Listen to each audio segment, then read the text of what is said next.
सोच करे पागल मनुआ, जो बीत गया सो बीत गया।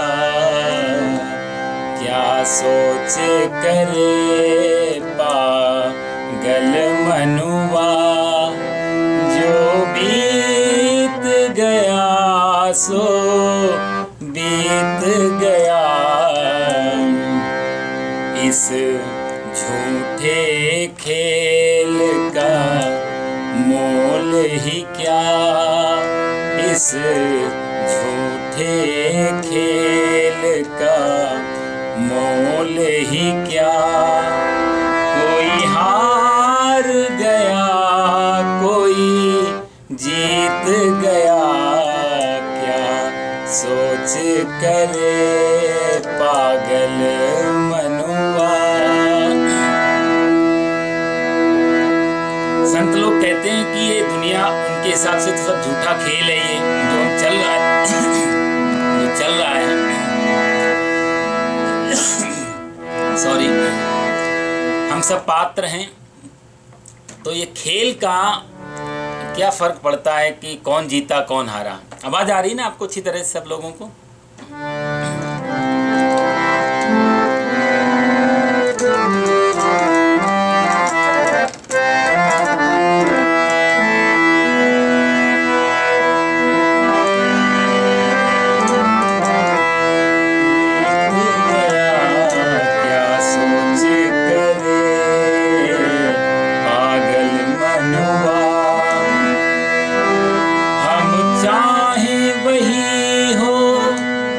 जरूरी नहीं हम चाहें वही हो, जरूरी नहीं आशाएं कभी हुई पूरी कहीं, आशाएं कभी हुई पूरी कहीं।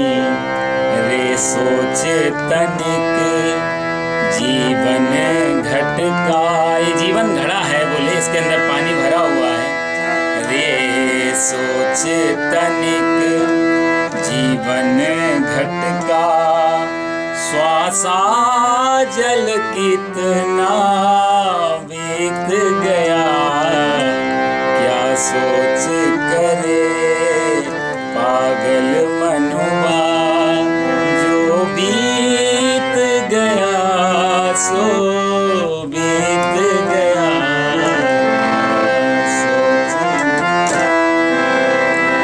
प्रभु प्रेम पीयूष पिया जिसने, परहित हित जन्म लिया जिसने। परोपकार के लिए जिसका जीवन जाता है वही जीवन है, नहीं तो स्वयं के लिए तो सारे पशु आदि भी जीते हैं। जीवन है वही जो जन जन के प्रभु अधरों का बन गीत गया। रे सोच तनिक पागल मनुआ, जो बीत गया सो बीत गया। इस झूठे खेल का मोल ही क्या, कोई हार गया कोई जीत गया। सोच तनिक क्या सोच करे पागल मनुआ। बोलो सच्चिदानंद भगवान की जय, गीता माता की जय। सच्चिदानंद रूपाय विश्वोत्पत्त्यादि हेतवे, तापत्रय विनाशाय श्रीकृष्णाय वयं नुमः। मूकं करोति वाचालं पङ्गुं लङ्घयते गिरिं, यत् यत्कृपातमहं वन्दे परमानन्दमाधवम्। योऽन्तः प्रविश्य मम वाचमिमां प्रसुप्तां सञ्जीवयत्यखिलशक्तिधरस्वधाम्ना। अन्यस्तहस्तचरणाश्रवणत्वगादीन् प्राणान्नमो भगवते पुरुषाय तुभ्यम्। ॐ नमो भगवते वासुदेवाय। ॐ नमो भगवते वासुदेवाय। ॐ नमो भगवते वासुदेवाय। ॐ नमो भगवते वासुदेवाय। ओम सच्चिदानंदाय नमो नमः। बड़े सुंदर भाव ये। क्या सोचता रे पागल मनुआ, जो बीत गया सो बीत गया, इस झूठे खेल का मोल ही क्या। कोई हार गया कोई जीत गया। खेल हम लोगों ने बनाए इसलिए थे जहाँ हार जीत ना हो। ये भी एक तरीके का बड़ा शास्त्रों का निचोड़ था जो खेल थे। अब तो खैर खेल सब कमर्शियल हो गए, प्रोफेशनल हो गए, लेकिन खेल ही एक पृथ्वी पे ऐसी चीज़ थी, कभी कभी मेरे को देख के लगता है, जहाँ पर हम थोड़ा थोड़ा भगवान के आनंद के प्रेम के, है ना, इन सब के नज़दीक होते थे। जहाँ हराने वाला भी मित्र होता था, मज़े की बात, जहाँ हराने वाला भी संबंधी होता था जिसके साथ हम आराम से, जहाँ कोई अहंकार बीच में नहीं होता था, वो खेल उसका नाम था। अहंकार शून्य था, जहाँ जीतने का भी उतना ही आनंद तो हारने का भी उतना ही मज़ा। पर अब हम लोगों ने खेल को जब से कमर्शियल कर दिया, तब से खेल अब तो खेल युद्ध से ज़्यादा प्रभावी होते हैं। जो स्थितियाँ मैं देखता हूँ, जहाँ जहाँ जुनून है जिस खेल का, इंडिया में तो क्रिकेट के प्रति बहुत दीवानगी लोगों की, तो करोड़ों रुपए का व्यापार हो जाता है खेल के नाम पे। लॉस हो जाता है, प्रॉफिट हो जाता है खेल के नाम पे, लड़ाई झगड़े हो जाते हैं खेल के नाम पे। हमने कोई चीज़ नहीं छोड़ी जिसको प्रोफेशनलिज्म में नहीं जोड़ दिया। क्या इंसान कितना चालाक है। जहाँ जहाँ सुख आनंद ले सकते थे, जहाँ मित्रता घट सकती थी, जहाँ अच्छे हम समय को बहुत अच्छा तरह गुजार सकते थे दुनिया की स्ट्रेस से हट के, हमने वहाँ पर भी, फिर हम कहते हैं भगवान ने ये सब कर दिया। भगवान दोषी नहीं है। हम लोग बहुत चीज़ों को, भगवान ने बहुत सुंदर दुनिया बनाई है, लेकिन स्थितियों को हमने परिस्थिति में बदल दिया। स्थितियाँ भगवान की बनाई हुई हैं, परिस्थितियाँ हमारी बनाई हुई हैं। परिस्थितियाँ मतलब प्रतिकूल स्थितियाँ जो हैं जीवन की, वो हम लोग तैयार करते हैं। एक कथा मेरे को याद आती, फिर हम उसके बाद गीता में प्रवेश करेंगे, कि देखो परिस्थिति कितनी बुरी भी हो जीवन में, यदि हमारे पास कुछ सूत्र हों, कुछ ऐसे फार्मूला हों जो गीता या सत्संग या प्रवचन के माध्यम से संत जन, विद्वत जन देने का प्रयास करते हैं, कि प्रतिकूल परिस्थिति में भी अनुकूलता खोज लेना, यही मानवता का बहुत बड़ा एक सूत्र है। एक कथा है, ये जो बिहार है, अब तो खैर झारखंड हो गया वो स्थान, पुराना बिहार जिसको अब झारखंड बोलते हैं। तो पुराने बिहार में एक ज़िला है, उसका नाम है हजारीबाग। आप लोगों ने शायद सुना होगा। हजारीबाग ज़िले की ये घटना है, और उसमें हजारीबाग ज़िले में एक गांव है, उसका नाम है ईश्वरीय गांव। आज भी वो गांव है, झारखंड में आप जाएं हजारीबाग में ईश्वरीय नाम का गांव है। सत्य घटना वहाँ की। तो वहाँ पर एक दंपति थे, एक बड़ा बेटा उनका, एक छोटा बेटा, 2 बच्चे थे। बड़े छोटे बेटे में बहुत अंतर भी था, काफ़ी अंतर था।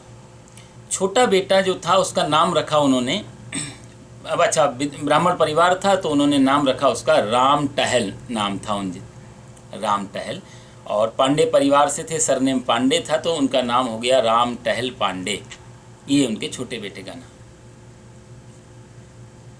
समय की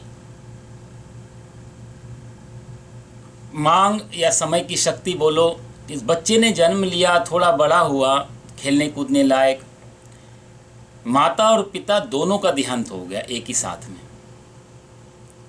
दोनों खत्म हो गए। भैया और भाभी घर पे रह गए। भाई की भी शादी हो गई थी, पुराने जमाने में जल्दी थोड़ा विवाह हो जाता था, विवाह हो गया। ये बच्चा छोटा है, रामटहल पांडे। तो किसी कारण से, कोई बीमारी से जो बड़े भैया थे उनकी भी मृत्यु हो गई, वो भी छोड़ के चले गए। अब घर में भाभी हैं और ये हैं। उसी समय भारत में चेचक की बीमारी फैली थी, यदि आपको याद हो, बहुत बड़ा चेचक का रोग फैला हुआ था। तो चेचक के रोग के कारण रामटहल पांडे जी की आंखें चली गई, ये अंधे हो गए बेचारे। अंधे हो गए तो, और गरीबी घर में एकदम, माता पिता भी नहीं, भाई भी नहीं, कमाने वाला कोई नहीं। तो भाभी भिक्षा करने जाती है, और भिक्षा से जो भी मिल जाता है, ब्राह्मण परिवार से थे तो गांव वाले भी थोड़ा बहुत दे देते थे, चलो दान हो जाएगा इस बहाने। तो भिक्षा से जो भी अन्न जल मिलता था ये दोनों ग्रहण करते थे। गांव में उस समय कथा बात्राएं काफ़ी आजकल भी होती हैं, भारत में पहले से ज़्यादा ही होती हैं, पर लोकल ब्राह्मणों के द्वारा श्रीमद् भागवत सप्ताह, अखंड रामायण आदियों का पाठ होता था। अब ये बेचारे अंधे थे तो कोई दूसरा काम नहीं, एक दिन जाके कथा में बैठ गए। कथा में बैठे तो कथा इनको बड़ी आनंददायक लगी वो। अब तो ये रोज जाने लगे उसमें, कथा में। तो जैसे मैंने आपसे कहा ना कि हर चीज़ का एक चस्का होता है, एक आदत होती है। वो जो यदि एडिक्शन लग जाए किसी भी चीज़ का, धर्म का भी एडिक्शन होता है, भक्ति का भी एडिक्शन होता है। आप लोगों से भी कई लोग ऐसे हैं जो कहीं भी रहे, प्लेन में भी होंगे, यदि उनका टाइम हो गया सुबह का, शाम का, उनकी संध्या वंदन का, तो वो वहीं पे नाम ले लेंगे। स्थान, परिस्थिति, समय उनके लिए बाधा नहीं बनती यदि हमारे अंदर एडिक्शन है। जैसे हम बीड़ी पीते हैं, तम्बाकू खाते हैं, शराब पीते हैं, कुछ और करते हैं, तो हम वहाँ भी कोना खोज ही लेते हैं अपनी व्यवस्था के हिसाब से। यदि हम इन चीज़ों के लिए बहाना करते हैं, इसका मतलब हमारे अंदर एडिक्शन नहीं है, धर्म का नशा नहीं है। क्योंकि नहीं तो ये चीज़ें क्यों ऐसी होती जो ये हम हज़ार तर्क मिलते हैं कि ऐसा नहीं है इसलिए हम नहीं कर पा रहे हैं भजन। यदि हम भोजन कर रहे हैं, यदि हम बाकी चीज़ें सब कर रहे हैं, सब चीज़ों से जुड़े हुए हैं, तो फिर धर्म को क्यों नहीं। इसका अर्थ यही होता है कि अभी वो उस स्थिति पे हम पहुँचे नहीं, उतना लगाव नहीं, उतनी लगन नहीं, जिनके बिना हम जी सकते हैं, वो स्थितियाँ नहीं है धर्म की हमारे जीवन में। नहीं तो और चीज़ें सब हम अपनी तरफ से अपने हिसाब से व्यवस्था कर लेते हैं। शाकाहारी लोग पूरी दुनिया के कोने कोने में जाते हैं। आप लोग से बात हो ही रही थी, चंद्रा साहब जी कह रहे हैं कि कई देशों में ये गए, हर जगह इन्होंने अपनी व्यवस्था के हिसाब से जी लिया, समय निकाल लिया, जहाँ कुछ भी नहीं है खाने के लिए। बहुत लोग ऐसे हैं बेचारे, वेजिटेबल पे चले जाते हैं, यदि नहीं मिल रहा है कुछ, ब्रेड खा लेंगे, कुछ और खा लेंगे, लेकिन धर्म के साथ कोई समझौता नहीं। तो हमारी चीज़ें हमारे हिसाब से निकल ही आती। जैसे मैंने आपसे पिछली बार भी कहा, चोर को चोर मिल जाता है, जुआरी को जुआरी, शराबी को शराबी मिल ही जाता है, आस्तिक को आस्तिक भी मिल जाता है। खोजने के ऊपर बात है कि हम कितने बड़े आस्तिक हैं, हमारी लगन कितनी गहरी है। रामटहल पांडे को एडिक्शन हो गया कथा का, उनको लगा कि ये तो जीवन का बहुत बड़ा सार है, बहुत बड़ा सूत्र है। अब वो भूल ही गए, मैं अंधा हूँ, मैं गरीब घर से हूँ, मेरे पास कुछ भी नहीं है। वो बेचारी, अब तो सिर्फ एक परमात्मा, जहाँ राम की कथा हो, जहाँ कृष्ण की कथा हो, लगन लग गई हूँ। रोज़ सुनने जाते, अपनी लाठी ले लेते और धीरे धीरे धीरे धीरे सुनने जाते हैं वहाँ। एक बार की बात की, सप्ताह चल रहा था गांव में, 7 दिन उन्होंने कथा सुनी। सप्ताह जब पूरा हो गया, 7वें दिन व्यास जी के पास गए, जो कथा कर रहे थे व्यास जी, उनके पास जाके धीरे धीरे पर्दा उर्दा पकड़ के, अपना डंडा पकड़े उनके पास पहुंच गए। किसी ने बताया व्यास जी यही तुम्हारे सामने ही बैठे हुए हैं। वहीं जाके घुटनों के बल बैठ गए, धोती पकड़ ली व्यास जी की और हाथ जोड़ के कहने लगे, देखो व्यास जी, मुझे दिखता नहीं है, मैं अंधा हूँ, आप मेरे को कोई भी सेवा दे दो, आप मेरे को कपड़ा दे दो, आपके कपड़े धो दूंगा, आप मेरे को शरीर मालिश बोलोगे, मैं थोड़ा आपके शरीर में तेल, हाथ पैरों में तेल आदि लगा के आपकी सेवा कर लूँगा, आप कोई भी सेवा दे देना, बस मेरे को कथा सुनाते रहो, मेरे को कथा में बहुत जी लगता है। व्यास जी बहुत अच्छे थे, गुणी ज्ञानवान थे। उन्होंने हंस के कहा, नहीं राम टहल पांडे जी, आपको ये सब करने की ज़रूरत नहीं, आप आराम से कथा सुनो। भगवान ने आपको जो दिया है आप वो समर्पित कर रहे हैं। भगवान ने आपको और कुछ ना दे के समय दिया है, आप समय का दान दे रहे हैं, ये भी बहुत बड़ी बात है। आप भी कुछ दे रहे हो, हम भी कुछ दे रहे हैं, दोनों तरफ से आदान प्रदान हो रहा है। आप समय दे रहे हो, मैं आपको कथा दे रहा हूँ।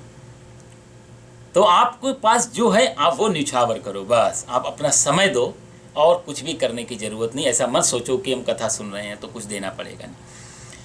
बहुत सुंदर व्यास जी ने बताया उनको। व्यास जी ने कहा कि अब देखो यहाँ से सामने वाला गांव है जो, अब मेरी कथा वहाँ होने वाली है, तुम्हें जैसा भी समय उचित लगे आप आके कथा सुनना। राम टहल पांडे जी को बहुत अच्छा लगा है। और गाँव में अच्छा नाम, थोड़ा गरीबी और अमीरी के अलग अलग नाम होते हैं। गरीब का नाम थोड़ा अलग हो जाता है, अमीरी का नाम भी अलग होता है। तो लोगों ने राम भी हटा दिया, टहल भी हटा दिया, पांडे भी हटा दिया। टहलुआ टहलुआ बोलते थे लोग उनको, ओ टहलुआ जा रहा है अंदर। गरीबी का बड़ा बड़ा मुश्किल समय होता है जीवन में।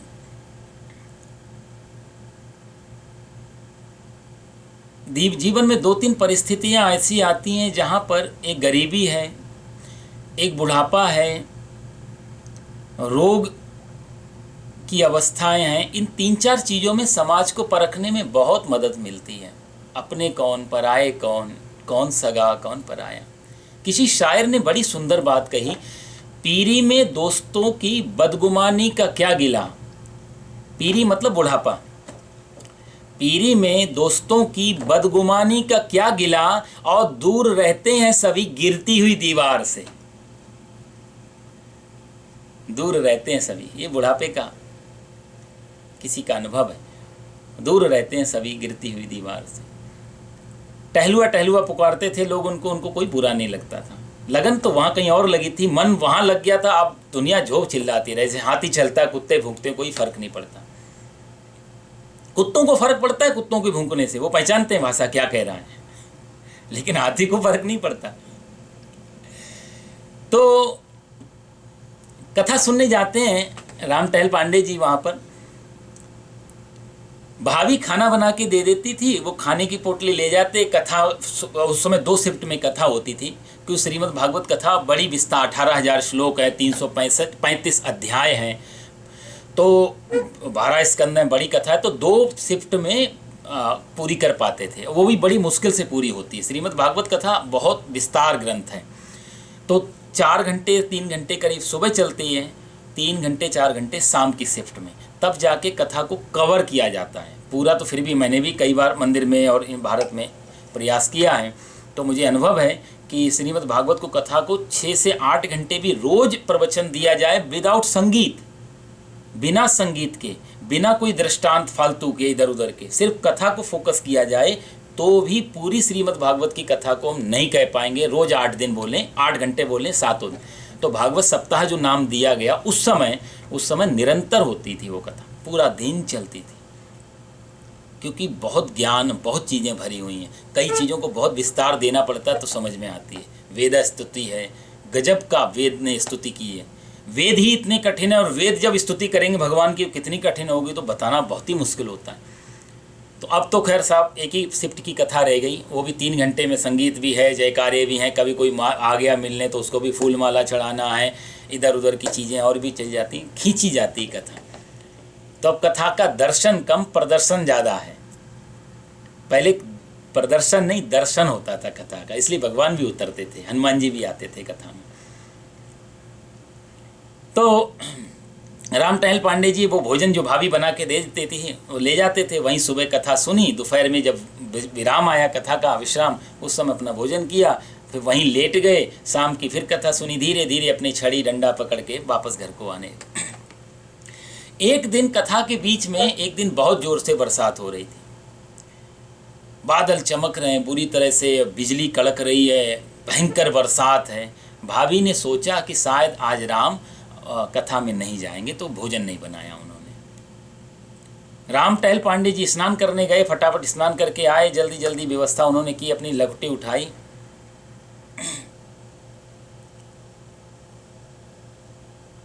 हेलो आवाज आ रही है? Okay okay. तो उन्होंने बोला भाभी माँ चलो मेरा खाना दे दो, मेरा भोजन कलेवा दोपहर का, मैं कथा सुनने जा रहा हूँ। तो भाभी ने कहा कि हमने तो आज खाना नहीं बनाया जाने के हिसाब से।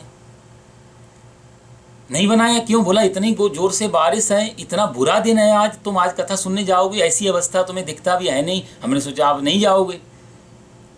रामटहल पांडे जी की आंखों से आंसू आ गए। भाभी बुरा दिन तो उसको मानो कि यदि बिजली भी कड़के इंद्र वज्र गिरावें, कितना ही जोर से बारिश हो, कितना ही भूकंप आ जाए, पेट उधर ना भोजन पावे, उधर यदि पेट में भोजन भी नहीं पड़ा है वो भी बुरा दिन नहीं है। बोला बुरा दिन कौन? 100 दिन दुर्दिन जानिए, जिस दिन श्रवण ना हरि कथा, कान से जिस दिन हरि कथा ना सुनने को मिले वही दुर्दिन है, वही सबसे बुरा दिन है। मेरा कथा का दिन नहीं छूटना चाहिए बा, मैं जाऊंगा। और उसी आवेश में, उसी जोश में उन्होंने अपनी लाठी उठाई, पैदल ही पैदल चल दिए वहाँ से कथा के लिए। बारिश तेज हो रही थी, धीरे धीरे जा रहे थे गांव में। अच्छा, उनको लगा कि कथा आज थोड़ी लेट ना हो जाए, क्योंकि मेरी स्पीड भी कम है, दिखाई ढंग से देता नहीं है, तो थोड़ा तेज़ तेज़ चलने लगे। और तेज़ चलने की हड़बड़ाहट में मन से थोड़ा, जो क्योंकि अंधों के भी अपने एक मार्ग होते हैं, कुछ उनकी अपना एक लैंग्वेज होती है चलने की, कहाँ पर मुड़ना है, कहाँ पे।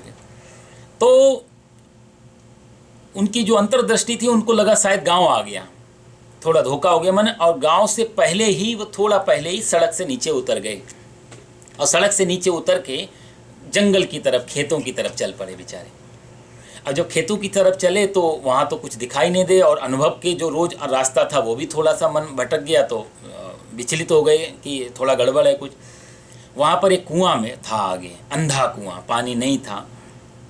वो बेचारे उसमें जाके कुएं में वो रामटहल पांडे जी गिर पड़े।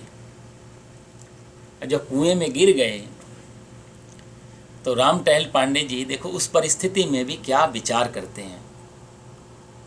रामटहल पांडे जी ने छड़ी वड़ी तो उनकी सब गिर गई थी, हाथ ऊपर की तरफ उठा के और नेत्रों में आंसू भर के उन्होंने आज प्रार्थना की कि हे परमात्मा, हे प्रभु, पूरे जीवन में मैंने तुमसे कभी कोई गिला शिकवा नहीं किया, कभी कोई कंप्लेन नहीं की, कभी कुछ मांगा भी नहीं, आज भी नहीं मांगता, आज भी कोई शिकायत नहीं है। लेकिन एक चीज की शिकायत आज मैं जरूर कहूंगा। क्यों?